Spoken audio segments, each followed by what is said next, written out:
Seleção Sport TV para a gente falar muito dessa briga alucinante pelo título com os 6 primeiros colocados, engalfinhados ali com muitas chances. O São Paulo segue líder com 56 pontos e 29 jogos, mas ele vem de 2 derrotas para Bragantino e ontem para o Santos. O Inter do Abel Braga é a equipe que consegue a maior sequência de vitórias em todo o Campeonato Brasileiro. 5! Você que está em casa, esperava ver o Inter do Abel Braga, depois daquele começo tão tenso, emendando 5-1, como diria Jesus. 5 vitórias seguidas.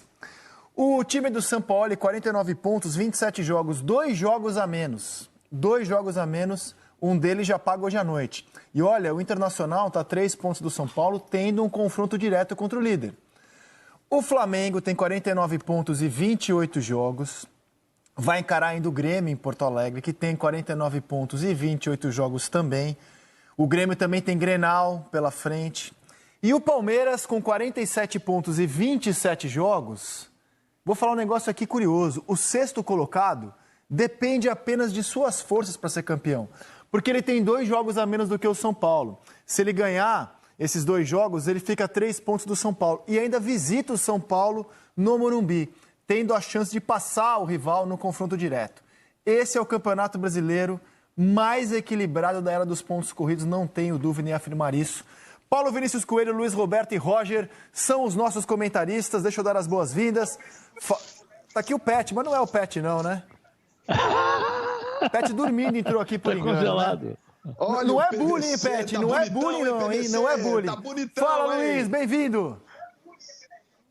Oi, Rizek, tudo bem, Pet? Não precisa responder. Ficou bonitão, hein, PVC? Grande Roger. Pois é, Rizek, ontem até na transmissão eu dizia corrida maluca do Brasileirão. Ô, Rizek, a gente faz, é nosso papel, a gente faz um monte de análise e tal, mas o futebol não é uma ciência exata. A bola não entra, às vezes, por 2 centímetros. É assim que é a vida. Então, meus amigos, não adianta a gente ficar com essa história. Eu acho até que muita gente fala, não, o Atlético não é favorito mais porque ele não tem confronto direto. Eu acho que ele é mais favorito porque ele não tem confronto direto. Os confrontos diretos tendem a ter muitos empates nesses confrontos. É uma tendência natural. Os times estão ali equilibrados, né? Não dá para cravar nada, é muito difícil explicar. Essa semana foi tão curiosa porque, por exemplo, no caso do Flamengo que você colocou aí nos destaques, o Felipe Luiz disse que a explicação era só a saída do Jorge Jesus, o Bruno Henrique disse que a explicação era só o Maracanã vazio, nem eles sabem, o futebol não é uma ciência exata. Se a bola do Pedro entra ontem, se o Richard não faz uma defesa espetacular, o jogo é outro, aí a filosofia funcionou, aí o conceito de jogo deu certo. Sinceramente, eu tô me divertindo, vamos em frente, tá todo mundo jogando e a bola realmente está caprichosa. Ano passado as bolas do Flamengo entravam todas, essas de ontem teriam entrado todas, as de quarta-feira teriam entrado todas, a do São Paulo até 15 dias atrás todas estavam entrando. Aí o São Paulo perdeu do Corinthians, a gente veio aqui e agora emocionalmente o time vai jogar contra o Atlético, vamos ver, foi 3-0, sobrando, goleou o Galo, então não tem essa parada, caiu na Copa do Brasil, agora vai perder. Perdeu, é verdade, mas não é por isso, entendeu? Luciano faz falta? Perfeito, aí faz falta, sem dúvida nenhuma. Não é um jogador de fácil substituição. Então eu sinceramente, Rizek, eu tô me divertindo inclusive com a gente mesmo, né? Porque toda segunda-feira a gente muda tudo. Vamos mudar tudo de novo, né, se Roger? divertindo com o circo pega fogo. Dos olhos verdes. Olha, o que eu acho que mudou muito, sim, é a chegada do Inter, ou melhor, a volta do Inter, né? Porque quando o Abel assume, o Inter, pelo Campeonato Brasileiro, ele perde do Santos reserva na Vila Belmiro, ele perde em casa do Fluminense, empata num 0-0 horroroso contra o Atlético Goianiense e empata jogando bem contra o Atlético Mineiro. Os 4 primeiros jogos desta nova comissão técnica no Campeonato Brasileiro foram de 4 jogos sem vitória, 2 empates, 2 derrotas. Ali o Inter se afastava e a gente falou assim, não, agora a briga é pelo G4. Só que o Inter, como eu já disse, emendou 5 vitórias seguidas. Roger Flores, bem-vindo ao Seleção, beleza? Fala, André. Fala, Luiz, PVC. Prazer estar com vocês aqui. Legal. É sempre bom ver um campeonato tão disputado, né? A gente analisando aqui bons times, em fases em que a gente pode dizer que são fases turbulentas, principalmente do São Paulo e do Flamengo, mas fases estabilizadas, tanto de Palmeiras, de Inter, que chegaram realmente na briga.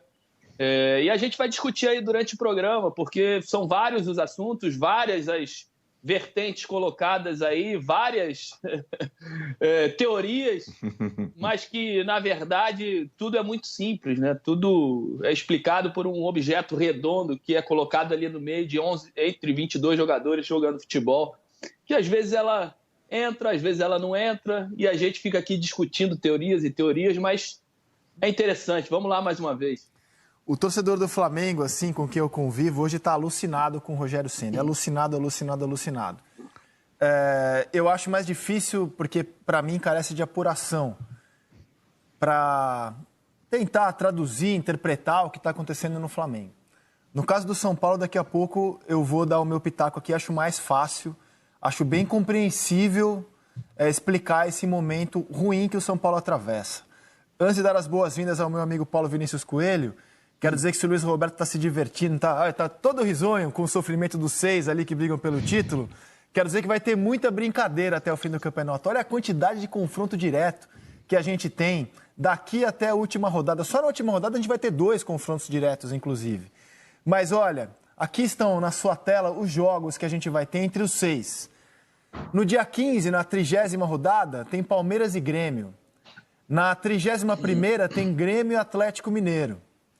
E São Paulo e Inter. Depois tem Flamengo e... Na mesma rodada. Na mesma rodada. Só que é na quinta-feira, né?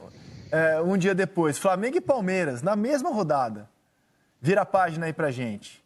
No dia 24 de janeiro, 32ª rodada, um Grenal, com os 2 times brigando pelo título. Tá bom pra vocês? Aí, no dia 28 de janeiro, um jogo atrasado da 23ª rodada. Grêmio e Flamengo em Porto Alegre. No dia 7 de fevereiro, 34ª rodada, São Paulo e Palmeiras. Nesse mesmo dia, se o Palmeiras ganhar a Libertadores, tem jogo do Palmeiras no Mundial. Então a gente não sabe como é que vai ficar, mas está marcada essa partida. No dia 17, na 36ª rodada, um Grêmio e São Paulo em Porto Alegre. Na penúltima rodada, Flamengo e Inter no Maracanã. Na última rodada, São Paulo e Flamengo no Morumbi, Atlético Mineiro e Palmeiras no Mineirão, em Belo Horizonte, como queiram. Paulo Vinícius Coelho, bem-vindo ao Seleção, beleza? Tudo certo. Eu nunca vou negar o acaso, como Tostão vive escrevendo. Não vou negar o acaso. É claro que a bola desvia e entra e muda o curso de um jogo. Mas pedir a um jornalista que analise o acaso é como pedir a um cientista que atribua a vida na Terra à existência de Deus. Então, nós vamos tentar explicar aqui o que é que está acontecendo, sem ter certeza absoluta. O que dá para dizer é o seguinte: este é, sim, o Campeonato Brasileiro de Pontos Corridos mais igual da história, porque pela classificação de pontos perdidos, que reflete os jogos adiados, a distância do primeiro para o sexto colocado é de 4 pontos. E em todas as outras 17 edições de Brasileiro por pontos, dizem que são por pontos parados essa daqui, né? Não é mais por pontos corridos. A maior distância do primeiro para o sexto, a menor distância, tinha sido de 7 pontos, em 2011 e em 2004. Hoje são 4 pontos perdidos do primeiro para o sexto.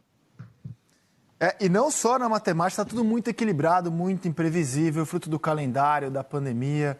Mas, ô Luiz Roberto, eu quero me arriscar aqui a explicar. Diga. Eu tenho uma convicção, assim, é claro que não é só um fator que explica a derrocada, o derretimento do São Paulo.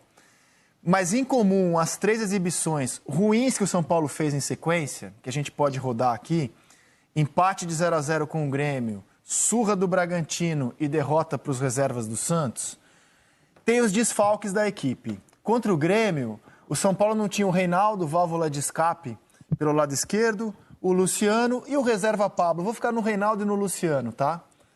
Contra o Bragantino, o time não tinha o Luan, o Luciano, o Pablo, o Toró, o Arboleda também não jogou esse jogo, o Juanfran também não jogou esse jogo, tá? além desses que estão na tela, né?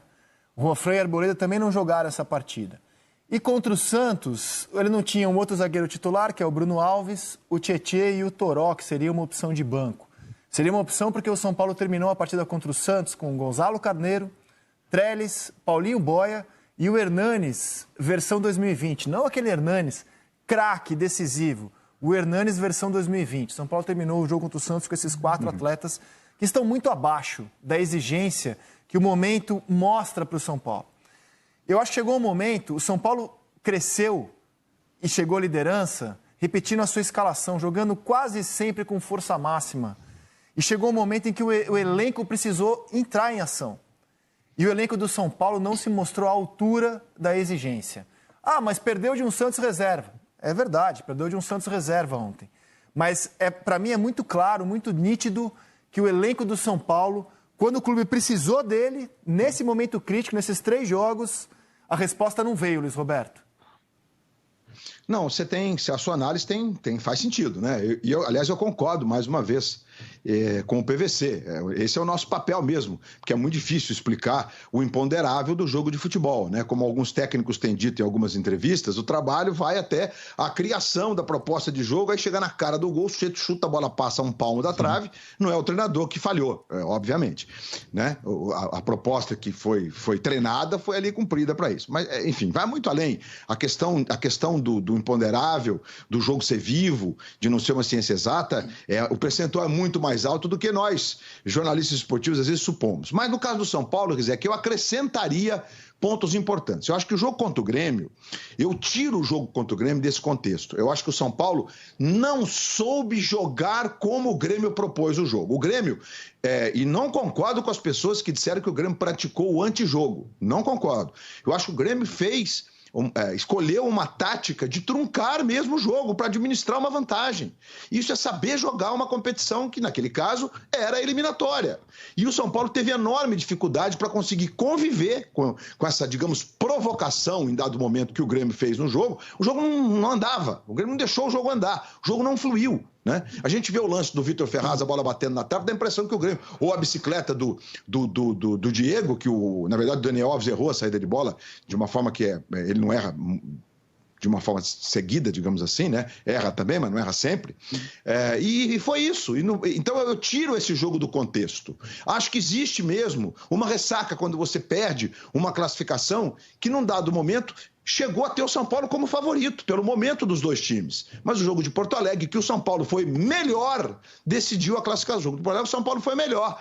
Muito por conta, inclusive, da atuação do Luciano. E o Luciano perdeu um gol feito e o Brenner perdeu um outro de uma forma impressionante. Inclusive o Roger estava na transmissão desse jogo comigo e o Roger disse que se eu não estou enganado, o Roger disse que ele escolheu o pé errado para finalizar, que é uma análise de quem jogou, é uma análise que sinceramente eu era incompetente para fazê-la. Eu ia dizer o seguinte: se joga nessa bola aí, Brenner, que ele passou da bola e tentou bater de pé esquerdo, uma bola cruzada da direita, num dos ataques mais bem trabalhados do time. E aí quando você perde para o jogo, aí sim, para o jogo seguinte contra o Bragantino, esse punhado de jogadores, na minha forma de ver, os outros não conseguem responder à mesma altura. Então a tua explicação está perfeita. Né? E o jogo de ontem é o maior problema, só que é um jogo que o São Paulo teve 500 passes, 23 finalizações, 8 escanteios contra 3 do Santos. E aí é isso. Aí o goleiro fez boas defesas, o João Paulo agarrou boas bolas, a gente tá vendo os lances do jogo aí, e o São Paulo perdeu. É um clássico do outro lado, além de ser um time que tá num momento, emocionalmente falando, muito legal. Essa jogada é inacreditável, né? Olha, Arboleda, grande amigo. Mas Thiago Volpi, o que é isso? Ai, meu Deus do céu. E aí a gente tem a bola do Daniel, passa ali e tal, enfim. Esse é um jogo que o momento emocional do Santos, a confiança é tão alta de quem vai sair jogando num time que está absolutamente vivendo, eu diria até muito, eu ia dizer maior, mas muito maior do que a expectativa. Está numa semifinal de Libertadores com boas possibilidades de a decisão de Libertadores. O gol do Jobson, que não é artilheiro, evidentemente, e o São Paulo perdendo gols. Então, eu acho que é uma explicação. Você vê, o Brenner erra o chute, inclusive. A bola vai no cantinho, mas ele erra o chute. 3 rodadas atrás, essa bola pegava em cheio no peito do pé, ou e ia pro fundo do gol, entende? Então, acho que o São Paulo está no páreo, não tem que ficar achando que está tudo perdido. Como acontece com o Flamengo teve no Fla-Flu, a primeira meia hora do Flamengo foi, aliás, o primeiro tempo, né? Mas a primeira meia hora foi muito legal, várias oportunidades criadas, aí fez 1-0, aí o segundo tempo o jogo muda. Ontem o segundo tempo, você vê, essa é outra jogada que normalmente, na fase boa, a bola vai mais no cantinho. Mas é incompetência do cara? Não é incompetência. Isso aí é do jogo. O Roger que tá aí sabe, né? O Pará estava até atrapalhando bem ali a cabeçada. Mas é isso, Guizé, que eu acho que o São Paulo tá até no Brasileiro numa situação que o próprio São Paulo talvez não esperasse, de uma vantagem ainda, né? De 3 pontos para o Internacional, é verdade. Para o Atlético a gente ainda tem que fazer conta, mas ainda tem uma vantagem. Não é uma vantagem suficiente para garantir o favoritismo absoluto, mas é uma vantagem que o São Paulo tem que ter condição emocional de saber jogar com ela. Agora, a tabela do São Paulo é uma tabela de confrontos diretos. É uma tabela dificílima, vai perder pontos. É impossível não. A melhor tabela é a do Galo, na minha forma de ver. Olha, o São Paulo terminou o jogo de ontem com o Thiago Volpi, Juan Fran, Arboleda e Reinaldo. Pelas alterações que o Diniz fez para tentar o empate, né? Acha mesmo? O Flamengo? Você acha mesmo? Não tem dúvida. Você acha mesmo? Com certeza. Tá bom, então me dá. Qual é o ponto? Não vem com o Michael como resposta. Qual é o ponta de velocidade que vai te dar uma alternativa? Eu acho que o Flamengo tem Bruno Henrique. Um excelente. Entrou Bruno Henrique ontem não jogou direito. Então, sim, Vitinho. Titular. Bruno Henrique. Vitinho. Sim, o Vitinho até tem. Não acho que seja esse cara. Como o caso do Palmeiras tem jogadores. E por que não pode ser o Michael como resposta? Porque o Michael é muito longe desse jogador que se supõe que ele é, na minha forma de ver. Né? Então contratou mal, né? Porque pagou dinheiro ano passado não era. Sem dúvida. O Gabigol é muito longe do ano passado, o Michael também. Não, mas não dá para comparar um com o outro, na minha forma de ver, né, PVC? Não. O Gabigol, eu não sei o que acontece. Como disse o Rizé, carece de apuração. A história de ontem, especialmente do Gabigol. Não é a primeira vez que o Gabigol demonstra o seu descontentamento ficando sem a camisa de jogo, sem calçar chuteiras, enfim, é uma outra discussão. Mas eu acho que o Flamengo tem um grande elenco, é verdade.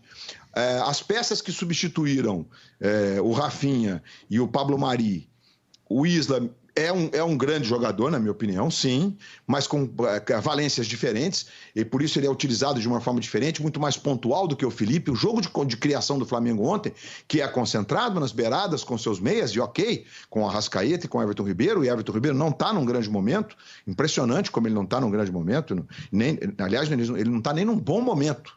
Né? Depois da volta da seleção, não estou dizendo que foi a seleção, mas ele não conseguiu repetir as atuações. Então você concentra a criação nas triangulações de beirada. E ontem o jogo concentrou de uma forma absurda no Felipe Luiz. O cara chegou nos 35 do segundo tempo, ele estava extenuado. O jogo só passava pelo Felipe. A Arrascaeta, na minha opinião, abriu mão de decidir num segundo momento, quando tentou passar para o Gabigol, podia ter empatado o jogo, naquela altura estava 1-0, na outra ele lascou a finalização, porque o Flamengo criou oportunidades no segundo tempo. Então eu acho que a análise do elenco, no caso do São Paulo, está correto. A gente está vendo o lance do jogo do Flamengo, né? Esse é o gol do Vina. Que pancada! E a jogada do Léo Chu, que é um gaúcho revelado pelo Grêmio, que é um moleque canhoto, que joga do lado esquerdo, né? Que a gente tem sempre os pés invertidos. E o time do Ceará, que teve uma proposta defensiva executada à risca pelo time. E o Flamengo, embora tenha criado, não sei que chute acertou o Vina, né? E aí a galera ontem brincava nas redes sociais com a tabelinha do Pedro com a Arrascaeta, a finalização não foi tão no cantinho, mas foi em cima do goleiro também. Ano passado essa bola ia no ângulo. Isso tem também no futebol, né? Lances do jogo de ontem do Maracanã, chute do Gerson, meio despretensioso. O primeiro tempo não foi muito legal mesmo, não, do ponto de vista da criação. E o Vina teve essa chance aí. E no segundo tempo a gente vai ver que o Flamengo tem a escalação do César também, né? O Hugo foi pro banco. Aí no segundo tempo tem algumas oportunidades do Flamengo. O jogo já no comecinho do segundo tempo, o chute do Everton Ribeiro. Então a gente tem algumas possibilidades que o Flamengo cria no segundo tempo. Mas assim, se a gente encaminhou uma discussão que o São Paulo derrete nesse momento usando o elenco que o Flamengo, pelo menos para mim, ele tem. Isso é claro. Ô, Roger, por onde você começaria a falar do momento do Flamengo que vem de 2 derrotas seguidas no campeonato? Então, André, Luiz, PVC, eu acho que a gente faz um recorte muito curto do campeonato, né? O campeonato é muito longo. se a gente for avaliar tudo que nós dizemos aqui, ou o que nós falamos antes do início do campeonato, vamos lá fazer um exercício.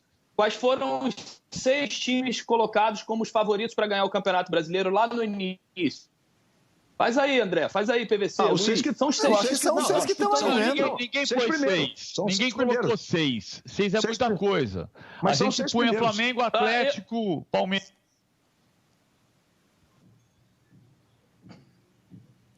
Fala, Roger. Não, eu parei de escutar. Caiu o PVC. Vocês estão me ouvindo, né? Estamos te ouvindo, estamos te ouvindo. Então foi o PVC que caiu. Então, para mim, eram esses 6 mesmo, né? São Paulo... Peraí, calma, gente. Um por vez. Fala, Roger. São Paulo, Flamengo, Atlético, Palmeiras, Grêmio, Inter.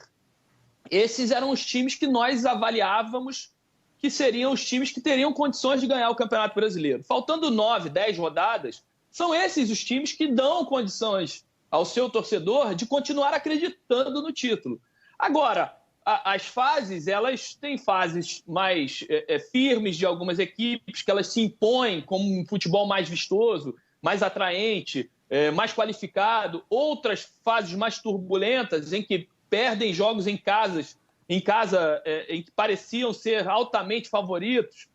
Então, acho que essa onda, principalmente eu como ex-jogador e como já analisei muito esse campeonato dentro de campo, né, com os treinadores, a gente fazia recortes da competição e analisávamos o que a gente poderia ganhar, aonde a gente poderia deixar pontos, onde a gente poderia recuperar. Eu acho que está tudo dentro de uma bolha fechada em que eles estão interpretando de forma natural isso. É lógico que aqui fora o torcedor fica efervescente, né? Com o São Paulo que perde 2 seguidas, o Flamengo que perde também 2 seguidas e não encosta no São Paulo, com o crescimento do Palmeiras, o Inter surpreendendo e ganhando 5 jogos consecutivos. Agora, analisando friamente o Flamengo ontem, onde eu fiz o jogo com o Luiz, é um time fazendo recorte desses 2 últimos jogos contra o Fluminense, faz um primeiro tempo de altíssima qualidade, pressionando, roubando a bola no campo do adversário, se impondo, não deixando o Fluminense trocar 2, 3 bolas no campo defensivo, martelando, afogando. E aí no segundo tempo vira totalmente, passa a ser um time vulnerável, sem pressão, sem velocidade, sem imaginação, e o Fluminense toma conta dentro das possibilidades do jogo e vira a partida. E nesse jogo contra o Ceará foi o inverso, né? Ele tem um primeiro tempo muito devagar, e aí a gente pode até colocar na conta do Sol, por ter interferido diretamente na intensidade da partida do Flamengo, porque o Ceará suportou bem, fez um bom primeiro tempo e saiu vencendo o primeiro tempo com justiça. No segundo tempo, o Flamengo melhora, tem uma substituição que eu nem faria, mas o Rogério fez e funcionou, a do Diego no meio-campo. Ele deu uma dinâmica interessante, ele chegou dividindo as bolas, ganhando as bolas divididas e dando um pouquinho mais de suporte naquela intermediária onde o Flamengo perdia todas as bolas no primeiro tempo, muito em função do Sobral, que fazia grande partida. E quando o Sobral foi deslocado para o lado esquerdo, o Ceará perdeu essa força técnica no setor de meio-campo, e o Diego fez com que o Flamengo ganhasse essa força, e o Flamengo começou a martelar. E aí a gente pode discutir os erros técnicos, os erros de decisão. O Flamengo muitas vezes quer entrar com a bola e tudo, quer dar 3 toques a mais na bola para poder estar claramente na cara do gol para fazer o gol. Erros de domínio que o Pedro não costuma errar. Nesse jogo ele errou, a bola fugia dele. E aí quando ele ia finalizar, a bola estava 1 metrinho além do lugar exato para finalização, e aí ele tinha que se esticar, pegava um pouco embaixo da bola e jogava por cima. E aí entram algumas substituições do Rogério que me deixaram intrigados, né? Que aí não funcionaram. A própria substituição do Isla para colocar o Vitinho. O Isla é um jogador que joga sendo lançado, né? Lançado, como assim? É o jogador que enxerga o espaço à sua frente, que a bola é colocada nesse espaço, ele é lançado para, de primeira, fazer um cruzamento, buscar uma tabela por dentro. Então, com a substituição para colocar o Vitinho ali, que é um jogador que precisa ter a bola para buscar o drible, e o Ceará com um bloco tão baixo e muito fechado, foi uma substituição que eu não entendi. E quem estava jogando por ali para dar o suporte defensivo era o Arão como zagueiro, e aquele setor direito ficou muito vulnerável com a entrada do Vitinho. E foi por ali que o Ceará começou a incomodar e no finalzinho fez o segundo gol. Outra substituição, o Felipe Luiz estava muito cansado, mas saiu faltando 2 minutos para a entrada do René, um 6 por meia dúzia ali que também não conseguia entender. Então a gente pode avaliar algumas situações dos últimos 20 minutos, principalmente substituições e aspecto tático, que não funcionaram, na minha opinião, em relação ao Flamengo. PVC? Mas a questão não é que tem... Diga. Eu queria mostrar a classificação do Campeonato Brasileiro depois da 20ª rodada, em 2019. 29ª rodada, que é a rodada em que estamos hoje. O ano mágico do Flamengo do Jorge Jesus. Aí vocês vão me perguntar assim, mas para de comparar com o Flamengo do Jesus. Vocês querem que eu compare o Flamengo com quem? Com o Cruzeiro do Rogério? Com o Inter do Abel Braga, o Inter do Cudê? Estou comparando o Flamengo com o seu antecessor. O Flamengo tinha 68 pontos no ano passado. Tudo bem, esse ano é um ano muito diferente. Aliás, vocês citaram o calor.